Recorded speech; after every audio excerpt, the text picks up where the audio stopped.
আমার স্বামী প্রতিনিয়ত তার বসের সাথে আমাকে ফোনে কথা বলাতো এবং কি এক রুমে থাকতে পর্যন্ত বাধ্য করত।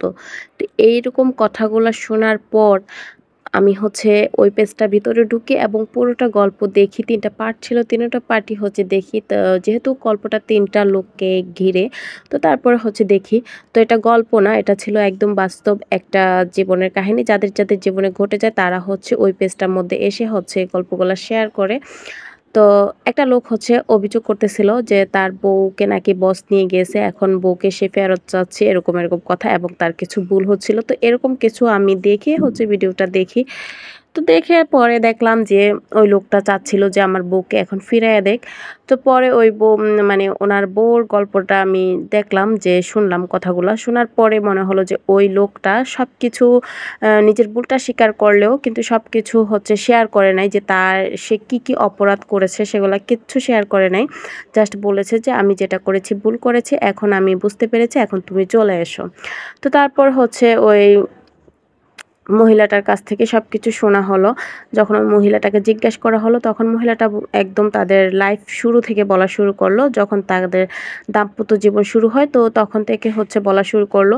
মানে তখন ওই লোকটা ছিল মোটামুটি একটা চাকরি করতো, সেটা দিয়ে কোনোরকম সংসার তো চলতো আরকি, সেই টাইপের। কিন্তু ওই পুরুষটার অত্যাধিক লোভ ছিল, সেই লোভের জন্য সে বিভিন্নভাবে মানে ওই মহিলাটাকে টর্চার করতো, মানসিক, শারীরিক সব রকমের টর্চার করতো। করার পরেও ওই মহিলাটা তার হাসব্যান্ডের সাথে সংসার করতেছিল। সংসার করার পর আ একটা সময়ের পর সেই হাসব্যান্ডের মাথায় কিছু একটা চলে আসে যে সে আরো বেশি ইনকাম করবে এবং সে কিভাবে প্রমোশন পাবে, কিভাবে টাকা ইনকাম করবে সেটার জন্য তার বউকে বেছে নেয়। এবং তার বউ এমন একটা আহামরি সুন্দরীও না, সে নিজেই বলতেছিল যে আমার বউ তেমন একটা আহামরি সুন্দরীও না যে তার বস একবারে নিয়া যাইব। সে ওইটা ভেবে তার বউকে ব্যবহার করে। তো তার বাসায় বসকে ইনভাইট করতো, ঘন ইনভাইট করে বউর সাথে পরিচয় করাতো এবং বউর সাথে সখ্যতা গড়তো। এবং কি সে ফোন দিয়ে হচ্ছে মানে তার বউকে দিয়ে বসের সাথে কথা বলার জন্য আলাদা ফোন,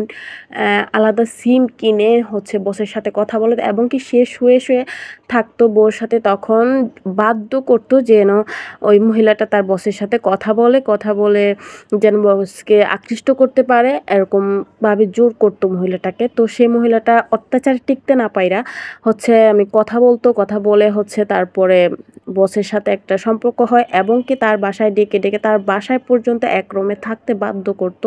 মানে সে ওইভাবেই করছে যেন বস বুঝতে না পারে সে তার বউকে দিয়ে ওইভাবে করেছে। এখন বউ বেচারি তো অভিনয় করতে সে তার হাসব্যান্ডের অত্যাচার সহ্য না করতে পাইরা অভিনয় করতে ওই বসের প্রেমে পইড়া যায়। এখন বসের সাথে প্রেমে পইড়া গেছে, এখন তো সে আর বসকে ছাড়বে না। কিন্তু তার এখন সে বউকে ব্যবহার করে অনেক টাকা অর্জন করছে, বাড়ি অর্জন করছে, গাড়ি অর্জন করছে। সে তার অনেক প্রমোশন নিছে, নেওয়ার পরে এখন তার অ্যাকাউন্টে ৮০ লক্ষ টাকা আছে, সেটা সে নিজের মুখে বলছে এখন আর তার লাগবে না। এখন বউকে বলতেছে বউ চলে আসতে। এখন বউ আর আসতে চাচ্ছে না। বউ বলতেছে যে বস তো আমাকে সত্যি ভালোবাসে, তাই এখন তাকে আমি কেন ফেলে চলে আসবো? তোমার এখানে আমি গাড়ি চাই নাই, বাড়ি চাই নাই, টাকা চাই নাই, পয়সা চাই নাই, যা আনছো তাই খাইছি, তাই পড়ছি, সেটাই ছিল আমার লাইফ।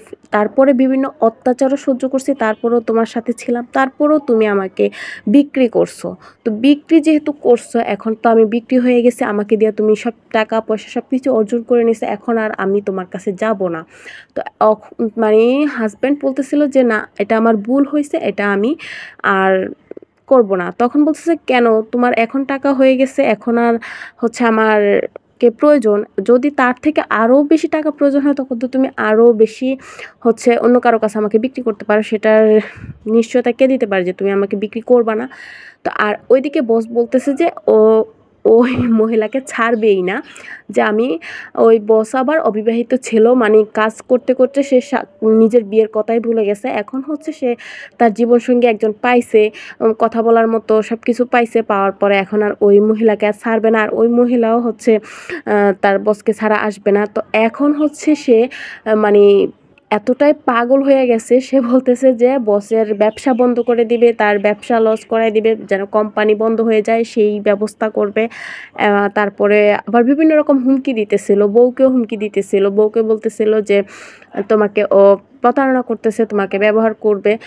সবকিছু বলছে। তো বউ বলতেছে সে যদি ব্যবহার করে করুক না, একবার তো তুমি করছো, তারপরে ও করবে, করুক, সমস্যা নেই, কিন্তু আমি তোমার কাছে আর ফিরে যাব না। সে যদি আমাকে বিয়েও না করে, আমাকে আর কিছু নাও দেয়, তারপরে হচ্ছে আমি তোমার কাছে যাব না। মানে সে কি রকম হাজবেন্ড হইলে মানে সে তার বউয়ের সাথে যে বস ঘুরতে যাবে সেই মানে শপিংগুলোও সে নিজে কইরা আইনা বউকে দিত, এবং কোথায় কোথায় যাবে সেগুলাও হচ্ছে সে বউকে শিখায়া শেখায়া দিয়া ওখানে ওখানে ঘুরতে নিয়ে গেছে।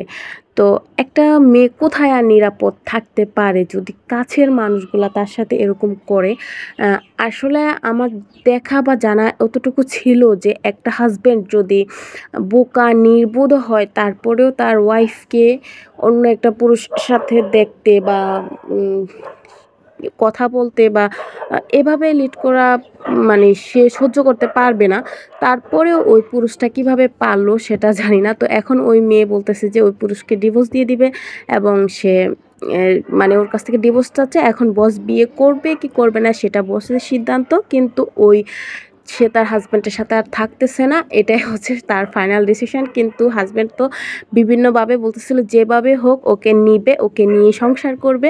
তো যাই হোক, আমার আজকের ভিডিওটা এ পর্যন্ত। আর এরকম ভিডিও আমি মানে ফার্স্ট টাইম বানালাম। যদি ভালো লাগে অবশ্যই কমেন্টে জানাবেন, আর এই ভিডিওটা সম্পর্কে কিছু কমেন্টে জানিয়ে যাবেন। আর আমি জানি যে হয়তোবা কারো না কারো চোখে এই গল্পটা পড়ছে। যদি আপনাদেরও কিছু মতামত থাকে অবশ্যই কমেন্টে শেয়ার করবেন। তো সবাই ভালো থাকবেন, সুস্থ থাকবেন। আজ এ পর্যন্তই। আল্লাহ হাফেজ।